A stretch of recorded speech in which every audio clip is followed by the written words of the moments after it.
Want to make your Instagram stories more eye-catching? Here's how to add animated text easily.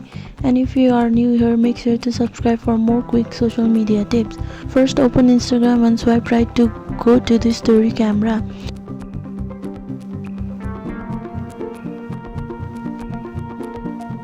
You can take a photo or upload one from your gallery.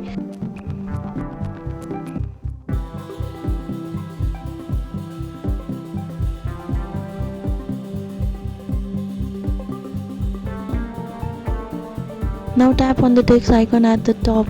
Type whatever you want to add to your story.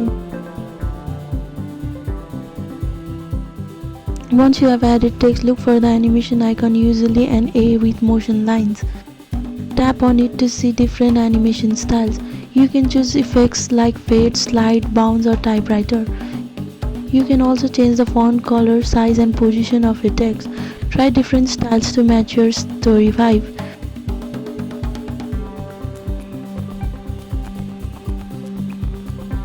Once you are happy with your animated text, tap your story to post it. And that's it. Now you can create more engaging Instagram stories with animated text. Like, share and subscribe for more quick and helpful tips.